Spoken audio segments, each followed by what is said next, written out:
सुनिए। क्या बात है?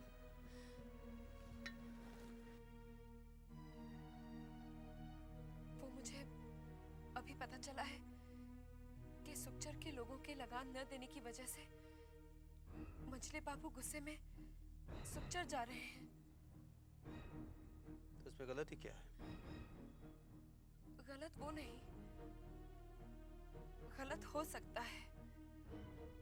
मुझे डर है, सुखचर के कई गांव में मेरे रिश्तेदार रहते हैं। ऐसा न हो गुस्से में आकर मंझले बाबू गांव चला दे। वहां मेरे रिश्तेदारों का सब कुछ भस्म हो जाएगा। वो तुम्हारे रिश्तेदार थे, है नहीं। अब तुम जमींदार घराने की बहू हो। लेकिन इसका मतलब ये तो नहीं कि अपने सगे संबंधियों से नाता तोड़ दिया जाए। तो तुम चाहती क्या हो? उन्हें समझाइए। हम तो समझते थे कि तुमने उनसे नाता तोड़ दिया है। अगर तुम्हारे दिल में कोई भी हमदर्दी है तो उसे निकाल दो। वो हमारी प्रजा है और हम राजा। क्या आप एक बार मंझले बाबू से कह नहीं सकते? छोटी बहू, आज तक हमने कभी मंझले बाबू के किसी भी काम में दखल ना दी है ना देंगे। वो जो भी करते हैं सही करते हैं, समझी तुम? क्या हुआ, सब तैयार हो गया? हाँ, सब सामान बग्गी में रख दिया। चलो हम अभी निकल जाते हैं। मंझले बाबू तो हवा गाड़ी में फुर से उड़कर पहुंच जाएंगे। उनके हुक्म के मुताबिक सुखचर पहुंचकर सारे लठेलों को तैयार रहने का हुक्म देना है। चल रहे इब्राहिम, बग्गी निकाल। पहले मंझले बाबू से आज्ञा तो ले ले। उनके हुक्म सुनकर ही तुझे हुक्म सुना रहा हूँ। चलो भाई चलो, जल्दी करो। चलो चलो, मंझले बाबू के पहुंचने से पहले पहले सारा प्रबंध करना है। क्या मालूम कौन सी आफत आने वाली है। आफत तो साथ ही में जा रही है। क्या बोला तू? कुछ नहीं, मैं सुखचर की आफत की बात कर रहा था। नहीं, तो मुझे आफत बोल रहा था। अरे मधु बाबू, यहीं बातों में उलझे रहेंगे तो मंझले बाबू आ जाएंगे। चलिए जल्दी। हाँ हाँ, चलो चलो। चल रहे इब्राहिम, बग्गी को हवा गाड़ी बना दे। ये बग्गी है, इसे कितना भी भगा लूं ये हवा गाड़ी थोड़े ना बन जाएगी। हाँ हाँ, ठीक है ठीक है। अभी चल तू। ये चल रहे।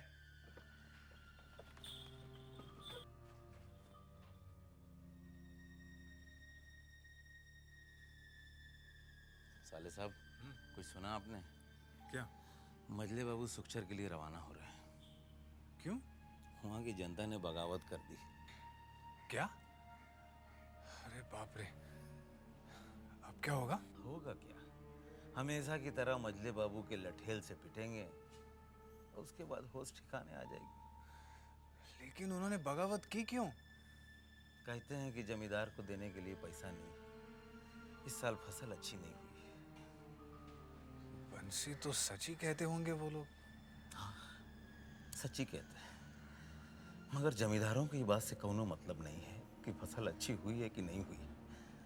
उनको तो बस अपना पैसा चाहिए, और अगर पैसा नहीं होगा तो उड़ाने के लिए पैसा कहाँ से आएगा। अच्छा चलते हैं, छोटे बाबू को उठने का समय हो गया है। तो क्या छोटे बाबू नहीं जा रहे हैं? अरे छोटे बाबू इस सब में थोड़ी ना जाते हैं, ये सब काम तो मंझले बाबू ही देखते हैं। छोटे बाबू को तो खाली पैसा चाहिए, कहाँ से आता है कैसे आता है उससे उनको कौनो मतलब नहीं।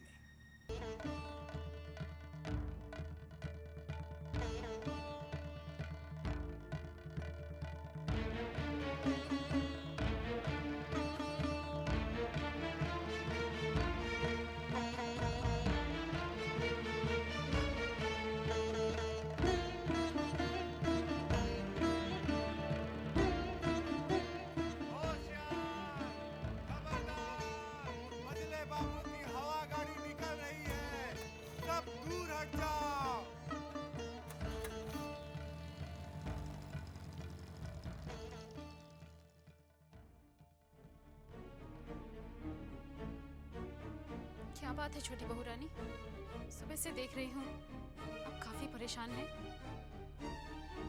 तो ठीक कहती है चंदा, जब से मंझले बाबू सुखचर गए हैं, मेरी तो जान ही निकली जा रही है। भला क्यों? वहां मेरे रिश्तेदार हैं, और अगर मंझले बाबू ने उनके साथ कोई अन्याय कर दिया तो कहाँ जाएंगे बेचारे? नहीं नहीं छोटी बहू रानी, भगवान पर भरोसा रखिए, वो जो कुछ भी करेंगे अच्छा ही करेंगे। हाँ, अब तो यशोदा दुलाल पर ही निर्भर है सब कुछ।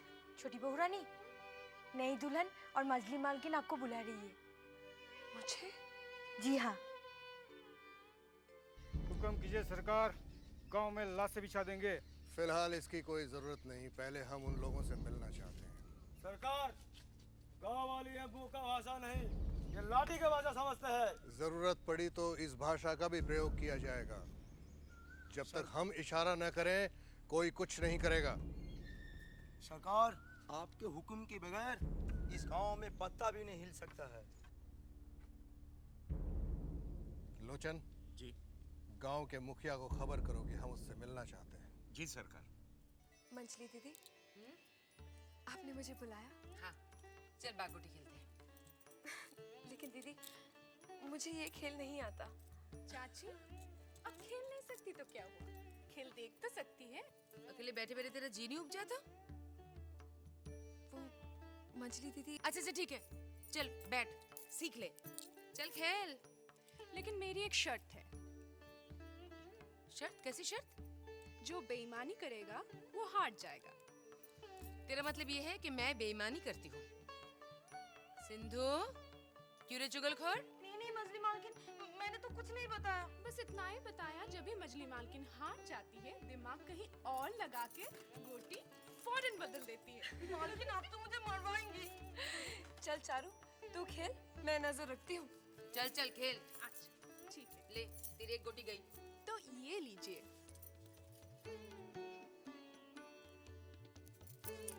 गई एक गोटी। अब क्या करेंगे?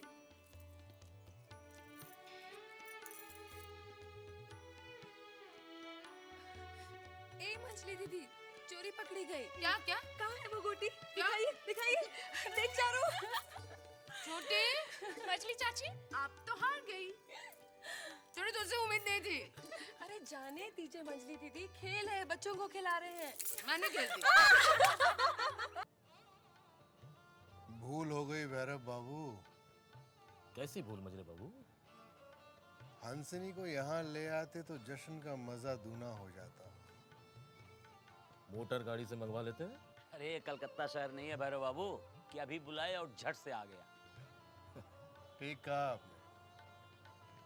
जब उसके आने का समय होगा तब हमारे जाने का समय।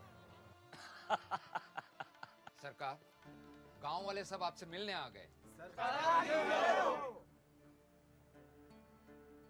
सीधे खड़े हो जाओ। क्या ये सच है कि तुम लोगों ने लगान देने से इनकार कर दिया है? मना तो नहीं किया है हुजूर, सिर्फ प्रार्थना की है। इस साल लगान माफ कर दीजिए क्योंकि फसल बिल्कुल अच्छी नहीं हुई है। लगान माफ नहीं होगा। तो क्या सरकार, हम अपने बाल बच्चों को अनाज के जगह पत्थर खिलाएंगे क्या? हरामजादे, तेरी ये मजाल हमसे जबान लड़ाता है। मार के तेरी चमड़ी उधेड़ दूंगा मैं।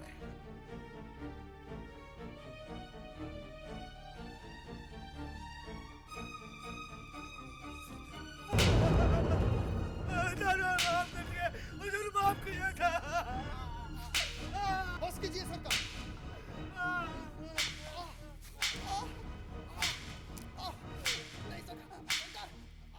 माफ कर दीजिए सरकार, माफ कर दीजिए। चाहे हमारे बाल बच्चे भूखे मर जाएं, आपको लगान जरूर देंगे सरकार, जरूर देंगे।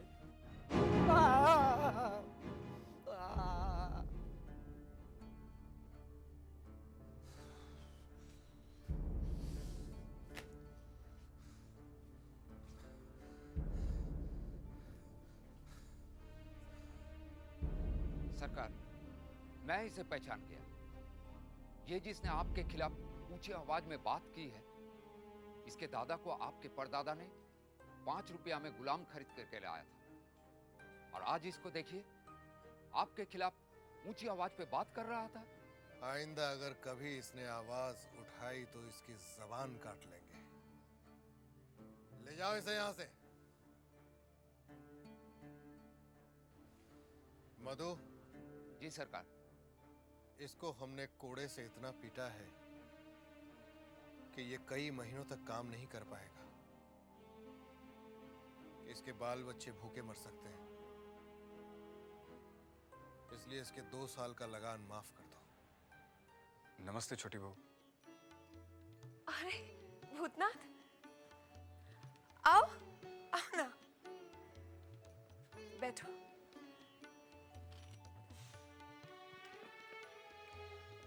और बता, क्या कर रहा है आजकल? कुछ नहीं छोटी बहू, नौकरी के लिए परेशान हूँ। नौकरी मिले या न मिले, मेरे होते हुए तुझे परेशान होने की कोई जरूरत नहीं है। अच्छा बता, कुछ पैसे चाहिए? नहीं छोटी बहू, नहीं। देख, तुझे मेरी कसम, संकोच ना करना। कैसी बातें कर रही हैं छोटी बहू? एक आप ही तो हैं जिनसे मैं अपने दिल की बातें कर लेता हूँ, लेकिन इस तरह मैं कब तक आप पर बोझ बना रहूंगा? खबरदार, आइंदा ऐसी बातें कहीं तो। लेकिन छोटी बहू, नौकरी भी तो करनी होगी ना। तो कर ना, मैं थोड़ी ही मना कर रही हूँ। मैं तो ऐसी बातें करने से मना कर रही हूँ। माफी चाहता हूँ। अच्छा बता, कहीं नौकरी तलाशी? कई जगह छोटी बहू, कई जगह, लेकिन मिल ही नहीं रही। एक जगह बुलाया है, उम्मीद है वहां मिल जाए। किनसे मिलना है आपको? ननीलाल से। आपको बुलाया है क्या? हाँ। क्या नाम क्या है आपका? भूतनाथ चक्रवर्ती, उसके बचपन का दोस्त हूँ। आप बैठिए वहाँ पे, मैं खबर भिजवाता हूँ, वो काफी व्यस्त है। बैठिए।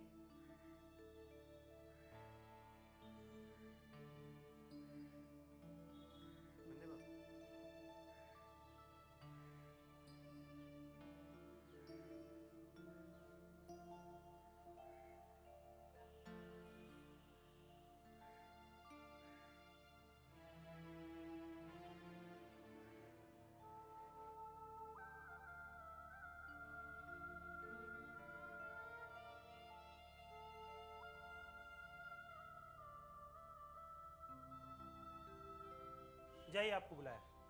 आपको नहीं, आपको नहीं, आपको। अब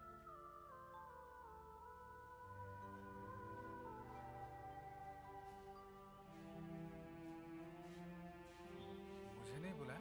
जी नहीं, आपको उन्होंने जाने के लिए कहा है। नंदी ने ऐसा कहा? तमीज से बात कीजिए। आप नहीं जानते, वो मेरे सहपाठी हैं। वो जो भी हो, हम अपने मालिक के प्रति अपमानजनक बात नहीं सुन सकते। उन्होंने क्या कहा? यही कि फिलहाल तो आप जाइए, फिर कभी आइएगा। ठीक है? अभी आप जाइए।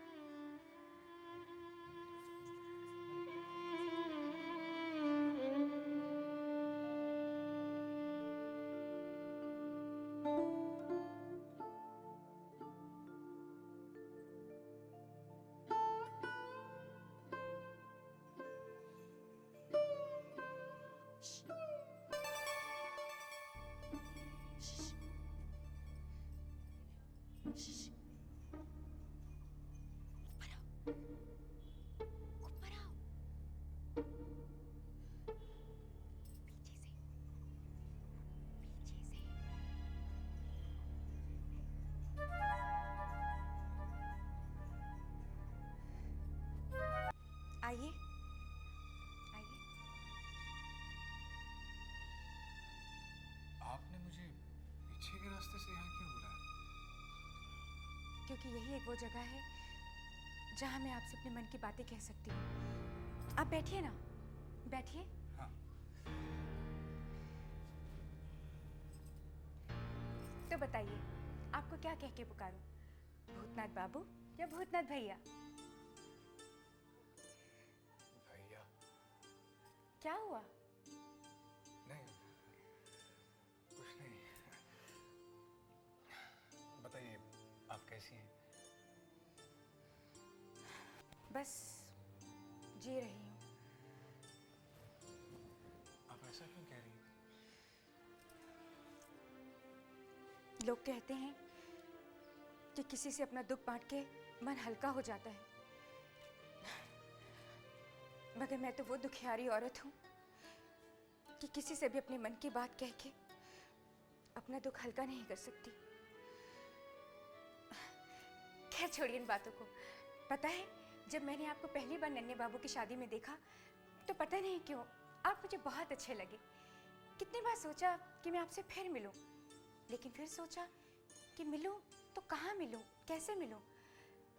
और आज जब आप यहाँ आए तो अपने दोस्त से तो मिल लिए और उसकी पत्नी से मिले बिना ही जा रहे थे। नहीं, आप गलत समझ रही हैं। नन्ही मुझसे मिला ही नहीं। क्यों? उसने कहलवा भेजा कि आज उसके पास समय ही नहीं है, फिर कभी आना। आप तो इनके बचपन के सहपाठी हैं, फिर भी आप इन्हें नहीं पहचानते? मैंने तो शादी के फौरन बाद ही इन्हें पहचान लिया था। भाई अब मजा आएगा। भाभी के हाथ से दी हुई शराब का मजा कुछ और ही। जिसको मैंने अपना पति परमेश्वर मानकर शादी की थी, जिस अपने घर को मंदिर समझकर प्रवेश किया था, नहीं पता था मुझे कि एक दिन वही पति इस मंदिर को कोठा और अपनी पत्नी को तवाया बना देगा। चुप चुप। जानते हो अच्छा पति कौन होता है? जो अपनी पत्नी की रक्षा करे, जो अपनी पत्नी को पराये लोगों की नजरों से बचा कर रखे, और जो पराये लोगों के आगे अपनी पत्नी को परोसे, वो पति नहीं, भड़वा होता है। नन्ही, पहले ऐसा नहीं था। आप अभी भी अपनी दोस्ती निभा रहे हैं, जबकि सच्चाई तो ये है कि जिस तरह गिरगिट अपना रंग बदलना नहीं छोड़ती, उस तरह इंसान भी अपनी फितरत नहीं बदलता। जो लालच और पैसे की हवस मैंने इसमें देखी है, वो तो इसके खून में ही है। पैसे के लिए इंसान इस हद तक गिर सकता है, ये बताने में भी मुझे शर्म आती। ऐसे लोग कभी किसी के नहीं होते, न दोस्त के, न माँ बाप के, और न पत्नी के। खैर छोड़िए इन बातों को। बातों बातों में तो मैं आपसे चाय के लिए पूछना ही भूल गई। मैं चाय लेकर नहीं नहीं नहीं, इसकी कोई जरूरत नहीं है, मुझे जाना है। थोड़ी देर और नहीं रुक सकते? नहीं, माफी चाहता हूँ, थोड़ा काम है। काम है तो मैं नहीं रोकूंगी, मगर आओगे ना? जी।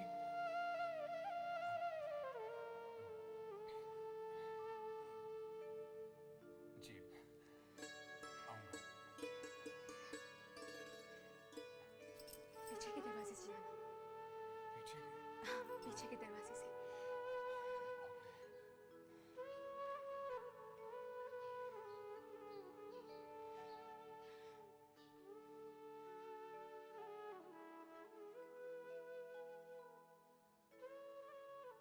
आपको कितनी बार समझाया, आपको चिंता करने की कोई बात ही नहीं है। जब हम हैं ना यहाँ पर, आपको समझा देंगे। आप जाइए जाइए आराम से, हो जाएगा। लेकिन जी वो कागज मेरे को देखने हैं। आइए, आपको दिखाई देते कागज। ये रास्ता वैसे बाहर जाने का है।